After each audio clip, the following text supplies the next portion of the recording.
Hey there everyone, it's Scurvy back again with another actual video, not just a simple update video.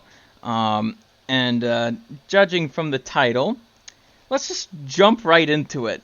And I'll start off by talking about my my previous experience with dating apps, mainly Tinder. You know, I wasn't getting any matches, to say the least, aside from I think it was like 4, and even then, it didn't lead anywhere. And what made me quit during that brief period of just 4 days was this one experience. I matched with with the cute chick. We messaged each other a little bit. She was showing some interest, and I offered, hey, you want to add me on Snapchat or something? And she was like, yeah, sure. And she gave me her Snap. I added her. She added me back. And the first fucking thing she sends me is proof, to say the least, that she's a fucking cam whore. And so in that moment, I was just like, I'm done. This sucks. And I decided to basically cold approach my way through the school, which was hard, to say the least. That's actually the next point I want to get in this video, is why these dating apps suck. And I think the biggest reason as to why they suck is because they appeal to some of our most useless biological instincts. And when I refer to useless, I'm referring to that they're useless in the world that we live in today. And those instincts would be polygamy for men and hypergamy for women. Now, I'm gonna try my best to, describe these kind of complicated biological phenomena. Starting off with polygamy.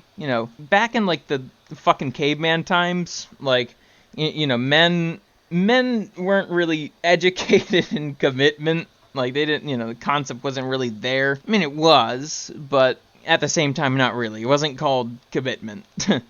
Because we didn't really have language back in the Stone Age. Enough of that little tangent. The goal of a guy was to spread his seed among many different women. That's kind of where that instinct comes from. And a lot of young men, they're taught how to, not be hogs, or hogging all someone's attention or multiple people's attention and all that. They're taught how to not be greedy, to say the least. But for hypergamy, that's the instinct in a woman where she's looking for the best of the best to have a family with. That's the simplest way I could put it. Now the thing is, with Tinder, it does a really good job at appealing to these useless instincts. The way that the UI/algorithm is set up, it's it does, at first it doesn't seem like it's a barrage of people, right? You just see the face, could be a guy or a girl, and it's hey, this person's attractive. I'm gonna swipe right. And then you're brought up with the next option, and your lizard brain is basically going off and saying, whoa. Oh, for the guy, it's whoa, it's another smoking hot woman right here. Of course I want to get in that. And for the girl, it's oh my goodness, there's an even better looking guy than the one I just swiped on. It's just a feedback loop to our lizard brain. And so what happens, the end result of this, is that you have you have this whole 80-20 problem that we have on dating apps now. Although I think the whole 80-20 thing is more of a rule than a problem. I think that's kind of how life is, you could say. The excellent people, the accomplished people are the ones who really get a lot of the opportunities and all that, but that's a different video for another day.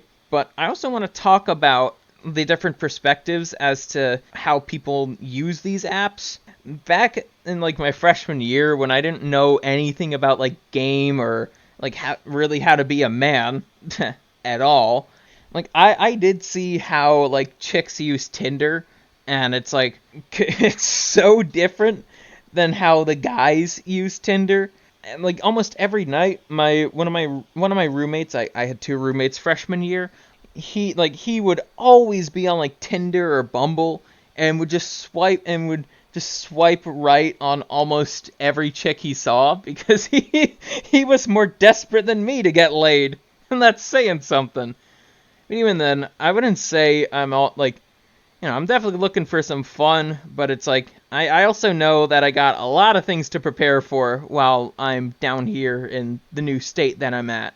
In general, it's like, I noticed how, like, the guys, especially that roommate of mine, like, he wasn't being all that, like, picky. It was like, she's relatively attractive, swipe right, and every now and then he would kind of drag us over. It's like, oh my god, look at her, and we were like, oh, typical 18-year-old guy things. And then when I guess observe like some of my chick friends using Tinder, like, oh my god, they were being some of them were being really fucking picky when they had no right to be picky. It's just like, I have no idea what the hell you're looking for. I see them like pass up on like these decent looking guys. There's just like, and every now and then I'd kind of get into. I mean, I wouldn't intentionally try to start an argument, but it's just like, just like, hey, that guy seemed pretty good looking, and there's, it's like, nah, but, and yada yada yada, reason, and whatever, typical argument. It's just mind-boggling, to say the least. Absolutely mind-boggling. But now, I do want to kind of get to the real meat and potatoes here. Why am I going to be using one of these things again, despite all the amount of things that I said about why it's kind of like terrible? The whole simp economy I mentioned earlier, and just like the women's pickiness, like, there's problems on both sexes as to why it's terrible, but as to why I'm gonna be doing this for about a month, it's mainly to prove a point. Like, cause I plan on making like some like dating related videos in the future on this channel. It's kind of a topic that interests me, so I'd rather have it like some more first-hand experience with it before I really start talking about it again, or talking about it in general. And then I also want to say, like, I told you so. So if there's any people that are like, oh, it's gonna be different this time, and yeah, it's gonna be different, and I'll tell them about this video or something. In general, my expectations are not high at all. Although, if you were to ask me, I do want to at least go on, like, a date. Like, I have been on dates before. It's a shocker. But I wouldn't mind at least going on, like, one or two. Although, even that might be setting things a little bit high. I'm also expecting that I don't get anything at all in the span of a month. I'm also expecting, I might say something, an autism quirk of mine, and then the chick is like, ew, get away from me, you creep, or something like that. Oh boy. I'm expecting things to go right, but also things to go wrong. It's kind of a weird headspace that I'm in. I do want to be able to say, I told you so, in the future when I do talk about, like, dating. But other than that, I'm still going to be trying to, I guess, also manage to do things in person if I meet, I think I met a cute girl at the gym, and, just been having some light conversations here and there. If that turns into something, then I'll delete the dating app and I'll probably make a video about it or something. I don't know how likely that's going to be. But I'm holding out. I'm holding out the scraps of hope that I have left in me. All jokes aside, that's it for this video. I'll be making a follow-up to this on, I think what is that? Is it August 30th or 31st? Whatever the last day of August is, that's when I'll be making the follow-up to this video. I am unsure as to what my next video is gonna be. And with that said, Thanks for watching.